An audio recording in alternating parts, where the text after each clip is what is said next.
मित्रांनो नमस्कार, मी गोपाळ कुलकर्णी. द रिंगण लाईव्हच्या बेधडक चर्चेमध्ये पुनश्च एक बार आपलं स्वागत.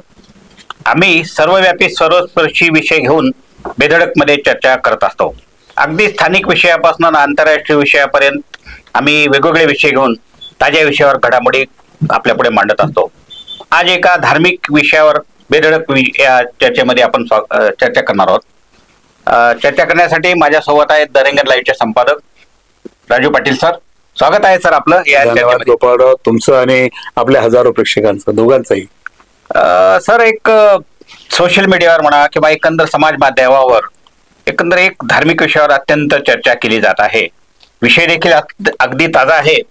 उत्तराखंड मधील ज्योतिष पीठाचे शंकराचार्य स्वामी अविमुक्तेश्वरानंद सरस्वती यांच्यावर होत असलेल्या आरोपावर आपण प्रामुख्याने चर्चा करत आहोत. आता नवीन प्रेक्षकांसाठी आपण एक काय त्यांच्यावर आरोप आहे ते थोडक्यात आपण विवेचन करूया त्याचं. उत्तराखंड मधील ज्योतिष पीठाचे शंकराचार्य स्वामी अविमुक्तेश्वरानंद सरस्वती हे सध्या वादामध्ये अडकलेले आहेत. प्रयागराजमधील एका विशेष पॉस्को न्यायालयाने 21 फेब्रुवारी 2026 रोजी स्वामीजींवर त्यांचे शिष्य मुकुंदानंद गिरी यांच्या विरोधात FIR दाखल करण्यासंदर्भात निर्देश दिलेले आहेत. आरोप काय आहे त्यांच्यावर? आशुतोष ब्रह्मचारी यांनी केलेल्या तक्रारीनुसार आश्रमातील 2 अल्पवयीन मुलांचे त्यांनी लैंगिक शोषण केले असा त्यांच्यावर थेट आरोप आहे. तर यामुळे अनेक प्रश्न निर्माण झालेले आहेत. म्हणजे धार्मिक आणि राजकीय आणि सामाजिक यामध्ये मोठी खळबळ उडालेली आहे. म्हणून आपण चर्चेसाठी हा प्रामुख्याने विषय घेतलेला आहे.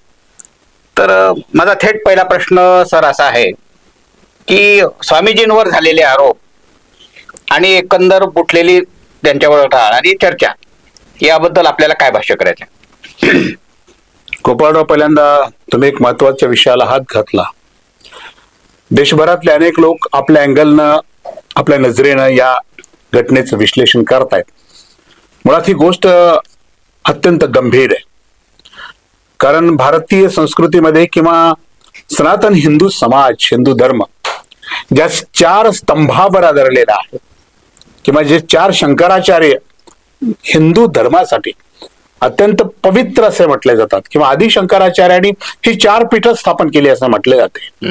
त्यामध्ये आता आपण म्हटल्याप्रमाणे उत्तराखंडचं ज्योतिर्मठ किंवा ज्योतिर्पीठ हे पहिलं पीठ मानलं जातं दक्षिणेमधलं.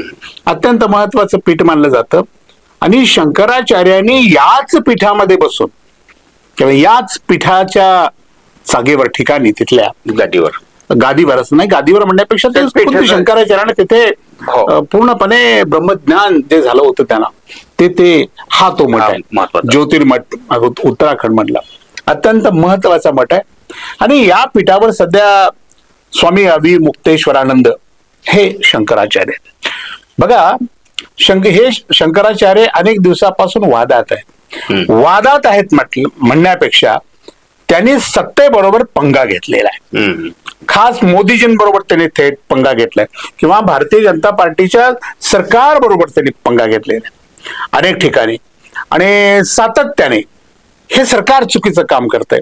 ह्या सरकारची धोरणं चुकीची आहेत किंवा योगी सरकारची धोरणं चुकीची आहेत, मोदी सरकारची धोरणं चुकीची आहेत, हे धर्माच्या विरोधामध्ये काम करतात. अशा पद्धतीचे ते आरोप सातत्याने सरकारी पक्षावर लावत असतात. सगळ्यांनाच वाटलं होतं, तुम्हालाही वाटलं असेल, मलाही वाटलं होतं की एक दिवस की अविमुक्तेश्वरानंदला गोत्यात आणलं जाईल. काही ना काही त्यांच्यावर आरोप ठेवून काय ते भारतीय जनता पार्टी किंवा भारतीय जनता पार्टीचे हे जे चेले चपाट आहेत आता तुम्ही म्हटल्याप्रमाणे हे काय नको ती बुद्धी वापरतात. आणि त्यांनी अविमुक्तेश्वरानंद सारख्या अत्यंत अभ्यासू पंडित 4ही वेदांचा सखोल अभ्यास केलेला 4ही शंकराचार्यामध्ये ज्यांच्याकडं स्पष्ट वक्ता धर्मरक्षणासाठी जी भूमिका आवश्यक असते, सनातन हिंदू संस्कृतीच्या रक्षणासाठी जी भूमिका आवश्यक असते ती घेऊन तो स्पष्टपणे बोलणारा एक मोठा शंकराचार्य म्हणून संबंध देश त्यांच्याकडे खूप मोठ्या आदराने पाहतो. अशा शंकराचार्यावर यौन शोषणाचा आरोप हाच मुळात गोपाळराव विनोद आहे की अशा पद्धतीचा आरोप ज्या व्यक्तीने केला, आशुतोष ब्रह्मचारी नाव आहे त्याचं. तो आशुतोष ब्रह्मचारी, त्याचं कॅरेक्टर तपासल्यानंतर त्यांच्यावर अनेक गुन्हे दाखल आहेत. अगदी लैंगिक छळाचे सुद्धा अनेक गुन्हे त्या सदग्रस्तावर दाखल आहेत असं म्हटलं जातं. तर त्यांच्या माध्यमातून त्यांच्यावर आरोप केला गेला. आता पोलीस त्याची चौकशी करतायत, हो. गुन्हा दाखल करून घेतील, त्यांना कदाचित अटकही होईल. परंतु ही गोष्ट हिंदूंचं सरकार आहे देशामध्ये. भारतीय जनता पार्टी स्वतःला हिंदुत्वाचे सर्वात मोठे पुरस्कर्ते म्हणून घेते. आणि याच सरकारच्या काळामध्ये ज्या उत्तर प्रदेशमध्ये किंवा ज्या देशामध्ये मोदीजींचं सरकार आहे हिंदुत्ववादी, योगीजींचं सरकार आहे हिंदुत्ववादी, ते एका हिंदू पीठाच्या शंकराचार्यावर यौन शोषणाचा आरोप करतात. कोणाला बदनाम करतायत ते? शंकराचार्य एकटे बदनाम नाहीत होत. आता तुम्ही त्यांचा काय, तुम्हाला ते तुमचं हे राजकीय षडयंत्र आहे असं मला वाटतं. पण बदनाम कोण होत आहे? सनातन हिंदू धर्म बदनाम होतोय. जे पीठ आहे पूर्णपणानं दक्षिणेतलं, हे पीठ सुद्धा बदनाम होत आहे. ही संस्कृती बदनाम होते हिंदूंची पूर्णपणानं. धोका निर्माण होतोय आज संपूर्ण देशामधल्या या चारही पीठांच्या बद्दल ज्या ज्या हिंदूच्या मनामध्ये श्रद्धा आहे अशा लोकांच्या भावनेचं नेमकं काय झालं असेल असा प्रश्न निर्माण झालाय. आणि या प्रकरणामध्ये कितीही चौकशी केली, आता काही खोटी नाटे एक गोष्ट सांगितली जाते गोपाळराव, की एखादी गोष्ट खोटी करायची म्हणलं की ती खूप कायदेशीर मार्गाने खोटी केली जाते.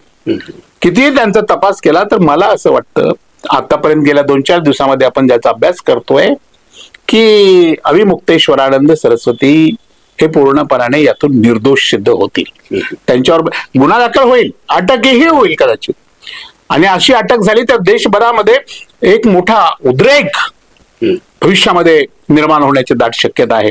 त्याची फळं या देशातल्या हिंदुत्ववादी सरकारला भविष्यामध्ये आता भोगावी लागणार आहेत. त्याला अनुषंगाने एक प्रश्न विचारतो पाटील सर आपल्याला, की स्वामीजींनी अयोध्येमध्ये जे राम मंदिराची प्रतिष्ठा होणार होती विरोध केला, त्याला विरोध केला होता. अगदी कडाडून मंदिर पूर्ण होण्यापूर्वीच म्हणजे शिखर नसताना प्राणप्रतिष्ठा करणे हे शास्त्राच्या विरोधात असले, धर्मशास्त्रात बसतच नाही म्हटले गोपाळ होते त्यांचं म्हणणं होतं. आणि दुसरं एक असं त्यांनी फार मोठा हे केला होता आरोप, केदारनाथ मध्ये जे सुवर्ण घोटाळा, तो सोनं कुठे गेलं, ते कुठे गेलं. आणि त्यांनी देखील गोवंश रक्षणासाठी देशभर त्यांनी आंदोलन देखील केली. त्यामुळं तुमच्या म्हणण्याला पुष्टी अशी येते की हे राजकीय हेतूने प्रेरित होऊन हे आरोप त्यांच्यावर. आणि मंदिरे नष्ट करतायत, मंदिरे नष्ट करतायत अनेक ठिकाणचे. कॅरिडॉस त्यांचे काशी विश्वनाथचे कॅरिडॉस मंदिर, जुनी मंदिर पाडण्याचा जो होता त्याला कडून विरोध केला होता त्यांनी. अनेक ठिकाणचे हिंदूंची मंदिरे हे सरकार विकासाच्या नावाखाली नष्ट करत आहे. गोवंश जो हत्या आहे ही हत्या रोखण्यामध्ये या सरकारला पूर्णपणे अपयश आलेलं आहे. अत्यंत चुकीच्या पद्धतीने रामलल्लाच्या मंदिराचं उद्घाटन मोदीजींनी केलं. आणि तुम्ही म्हटल्याप्रमाणे आता केदारपीठाचा तुम्ही सोन्याचा उल्लेख केला, सुवर्ण घोटाळा, तर तिथे असलेलं 300 किलो असं काहीतरी माहित नाही नक्की नेमकं किती आहे, पण हे सोनं कुठे गेलं असे गंभीर प्रश्न अविमुक्तेश्वरानंदाने उपस्थित केलेले आहेत. आणि त्यामुळे मोदी सरकारच्या कार्यपद्धतीवर एक प्रकारचं प्रश्नचिन्ह निर्माण झालंय. मग आतापर्यंत आपण काय पाहिलं गोपाळराव, मोदींचे जे समर्थक ते हिंदू, जे मोदींचे विरोधक ते साले काफिर. ते आहे प्रश्न माझा पुढे. आतापर्यंत हे चाललं ना, 12 वर्षात आपण काय बघत आलो. आता समजा तुम्ही हिंदू आहात, मी हिंदू आहे, तुम्ही मोदींचे समर्थक आहात, तुम्ही हिंदू आहात, मी हिंदू आहे, मोदींचा समर्थक नाही, मी साला काफिर आहे. अशा पद्धतीचं वर्तन, अशा पद्धतीची भूमिका या भारतीय जनता पार्टीच्या लोकांनी पूर्णपणाने ठेवलेले आहे. हिंदूंची व्याख्या आणि हिंदूंचं अस्तित्वच भारतीय जनता पार्टीने धोक्यामध्ये आणलेलं आहे. स्वामीजींनी माध्यमांसमोर बोलताना याबद्दलची प्रतिक्रिया व्यक्त करताना असं म्हटलेलं आहे की राजकीय हेतूने प्रेरित होऊन माझ्यावर आरोप झालेले आहेत. दूध का दूध, पाणी का पाणी हो जाएगा, जल्द से जल्द बाहेर आ जाएगा. आणि असं म्हणत त्यांनी अशी मागणी केली की या संदर्भातली चौकशी तातडीने करा, ताबडतोब हे करा. मी तयार आहे कुठल्या चौकशीला. आणि तुमच्याकडे काय शिडी वगैरे आहे म्हणते तर व्हायरल करा, लोकांच्या समोर जाऊ द्या. एकदा खरं जे असेल ते लोकांना दूध का दूध, पाणी का पाणी होऊ द्या. आता सरकार अडचणीत आलंय. योगींचं जे सरकार आहे, योगीला फार मोठे हिंदूंचे धर्मरक्षक मानतात ते भारतीय जनता पार्टीचे लोक. धर्मो रक्षती रक्षता. हा, ते फार मोठे धर्माचं रक्षण केलं तर आम्ही तुमचं रक्षण करू. हा. पण आज योगी सरकार पूर्णपणे फक्त योगी सरकारच चाललं नाही, भारतीय जनता पार्टीच्या एकूण संपूर्ण देशातल्या कार्यपद्धतीवर प्रश्नचिन्ह निर्माण झाले. हिंदू माग हे निवडणुकीच्या काळामध्ये हिंदू खतरे में हे म्हणतो होतं बघा. आता हिंदू काँग्रेसचं एवढे वर्ष सरकार होतं आपल्या देशावर, तेव्हा हिंदू खतरेमध्ये नव्हता. परंतु भारतीय जनता पार्टीचं सरकार आले की हिंदू खतरे में. अहो खरंच हिंदू खतरे में, कारण हिंदूंना खतराच भारतीय जनता पार्टीपासून आहे. गोपाळ हे अभिमुक्तेश्वरानंद यांच्यावर दाखल झालेला म्हणजे पटेल सर तुम्हाला असं म्हणायचं का थेट की यांचं जे प्रेम आहे बेगडी प्रेम आहे? 100% बेगडी प्रेम आहे. अहो यांचं दोन्ही, यांचं राष्ट्रप्रेम सुद्धा बेगडी. स्वातंत्र्याच्या लढ्यामध्ये भारतीय जनता पार्टीच्या आणि संघाचा कोणी नेता सहभागी झाल्याचा पुरावा आपल्या स्वातंत्र्याच्या अमृत महोत्सवी वर्षात सुद्धा पुढे येत नाही. हे नव्हती सगळी मंडळी इंग्रजांना साथ देणारी किंवा इंग्रज चांगले आहेत म्हणणारी, पकडलंच एखाद्या गुन्ह्यामध्ये तर माफी मागणारी, त्यांना मायबाप म्हणणारी, ही सगळी मंडळी होती. तेव्हा आताच त्यांचं राष्ट्रप्रेम हे बेगडी राष्ट्रप्रेम आहे. राष्ट्रप्रेमाची त्यांची जी संकल्पना आहे ही सत्ता प्रेमाची संकल्पना आहे. राष्ट्रासाठी काही करण्याची जी तळमळ असते ती खूप जुनी असायला पाहिजे, त्याला परंपरा असायला पाहिजे, त्याला इतिहास असायला पाहिजे. काय इतिहास आहे या लोकांच्याकडे? त्यामुळे त्यांनी राष्ट्र या संकल्पनेला किंवा राष्ट्रप्रेमाच्या संकल्पनेला वेगळा अर्थ देण्याचा प्रयत्न केला. आणि हिंदुत्वाची त्यांनी आता व्याख्या बदलायला लागेल. मोदींचे समर्थक ते हिंदू, आता नवी व्याख्या. म्हणजे आता पूर्वी सनातन हिंदू आपण सगळे म्हणत होतो, तुम्ही ब्राह्मण मी बहुजन कोण जो असेल ते, आणि आपण सगळे मिळून हिंदू वगैरे. आता तसं नाहीये. आता फक्त मोदीला मानताय का हिंदू, मोदीला मानत नाही का तुम्ही काफिर. म्हणजे नवीन व्याख्या तयार होते. नवीन व्याख्या. आता पाटील सर, एवढ्या मोठ्या प्रसिद्ध शंकराचार्यांवर असा आरोप होणे, तर यातून काय संदेश जाणार आहे हिंदूंबद्दल? बघा, काही बावळट अंधभक्त जे आहेत ना, बावळट, ते असं म्हणतायत की आसाराम बापू कसे, त्यांच्यावर आरोप झाला तेव्हा तुम्ही का बोलत नाही? अरे भाई, आसाराम बापू शंकराचार्य नव्हते, ते एक आध्यात्मिक गुरु होते. त्यांचं अध्यात्म सुद्धा व्यावसायिक होतं. तुम्ही आसाराम बापूची तुलना शंकराचार्य बरोबर करता काय? शंकराचार्य म्हणजे काय हे तरी तुम्ही या अंधभक्ताला कळतं का? हे कधी वाचतात का? हे स्वतःला हिंदू समजून घेतात. हिंदूची संस्कृती, हिंदूंचा इतिहास किंवा या 4 पीठाचा इतिहास आणि या 4 पीठाचं महत्व तरी या अंधभक्ताला आहे का? लागलीच आसाराम बापू बरोबर त्यांचे फोटो टाकायला लागले, त्यांना त्यांची तुलना करायला लागले. हे कधी सुद्धा ते गोपाळराव खूप चिंतेची गोष्ट आहे. आणि हे खरं म्हणजे स्वामीजींवरच असे आरोप होणं, त्यामुळं धार्मिक आणि राजकीय वर्तुळामध्ये मोठी खळबळ उडालेली आहे. हो, त्यामुळं प्रयागराज पुढे फार मोठा प्रश्न निर्माण झालाय. आणि त्याने खरी परिस्थिती लवकरात लवकर जनतेसमोर आणणं आणि ह्याच्या दूध का दूध पाणी का पाणी आणणं हे महत्वाचं आहे. एवढी मोठी यंत्रणा देशात केंद्र सरकारकडे आहे ना, तेव्हा ह्याचा पोलीस तपासच करण्यात बसण्याऐवजी, पोलीस तर योगीचे आहेत, एक वेगळी यंत्रणा लावून 2-4-8 दिवसामध्ये दूध का दूध पाणी का पाणी करावं. मी समर्थन करत नाही. जर अभिमुक्तेश्वरानंद सरकारच्या तपासामध्ये दोषी आढळले, तसे सक्षम पुरावे जर त्यांच्याकडे असतील, तर ते शंकराचार्य असले तरी या देशाचं संविधान, या देशाचा कायदा सर्वांसाठी समान आहे. मग त्यांच्यावर गुन्हा दाखल झाला पाहिजे. पण काहीच न करता तुम्ही विनाकारण जर केवळ तुमचे विरोधक आहेत, तुम्हाला ते सातत्याने विरोध करतात किंवा इतर मोदीजींचं समर्थन करणाऱ्या काय म्हणू आपण त्याला, इतर गुरूंना ते झापतात नेहमी, तर या सगळ्यांच्या मनामध्ये एक डाव होता की एक ना दिवस भाई तुझे एक दिन देखेंगे असं म्हटलं जातं ना. तर तशा पद्धतीनं खूप मोठी वाईट गोष्ट आहे ही. कौतुकाची गोष्ट नाही किंवा विनोदाची गोष्ट नाही. आपला पूर्ण देश आपण हिंदू करायला निघालो, हिंदू राष्ट्र घोषित करायला निघालो. सो विनाकारण स्वतःला जगाचे विश्वगुरु म्हणून घेतो. आमची संस्कृती, आमचा धर्म, आमची सभ्यता जगामध्ये सर्वश्रेष्ठ आहे म्हणतो, आणि आम्हीच आमच्या एका पीठावर, एका शंकराचार्यावर अशा प्रकारचा अत्यंत खोटा, आणि पीठ बदनाम होईल, हिंदुत्व बदनाम होईल, हिंदू धर्म बदनाम होईल, सनातन बदनाम होईल, अशा पद्धतीचं काम तुम्हीच करता. बोला गोपाळराव, पुढे तुम्ही काय म्हणणार आहात आता? पाटील सर, मध्यंतरी एक प्रश्न निर्माण झाला होता, मी त्याचा उल्लेख पण केला आहे की राम मंदिर अयोध्येमध्ये ज्यावेळेस बांधलं जात होतं त्यावेळेस स्वामीजींनी ज्यावेळेस विरोध केला, त्यावेळेस आपण खाजगीमध्ये एकमेकाशी चर्चा करत होतो. तर त्यावेळेस मला आठवतंय नेमकं अजूनही की तुम्ही त्यावेळेसच मला म्हटलं होता की ह्या शंकराचार्यांना मोदी सरकार कुठं ना कुठं नक्की अडकवणार. तर त्यावेळेस मी बिकट हास्य केलं होतं. मला वाटलं की काय असं बोलतात पाटील सर, पण त्याची अनुभूती आता येते ना. निश्चित येते. राजकारणामध्ये काम करणारे लोक जर काही गडबड केले सरकारच्या विरोधामध्ये, की ईडी सीबीआय आहे, खोटी का असे ना, उगीच पकडायचं, वर्षभर नेऊन डांबायचं, 2 वर्ष नेऊन डांबायचं. त्यामुळे भीतीचं वातावरण राजकीय क्षेत्रामध्ये, आता धार्मिक क्षेत्रामध्ये एक भीतीचं वातावरण या माध्यमातून निर्माण होईल की मोदींचं समर्थनच केलं पाहिजे. मोदींचा जर कोणी विरोध करण्याचा प्रयत्न केला तर त्याच्यावर अशा पद्धतीचे यौन शोषणाचे आरोप लागू शकतात, पोक्सासारखा कायदा अस्तित्वात येऊ शकतो. हे गंभीर आहे गोपाळ.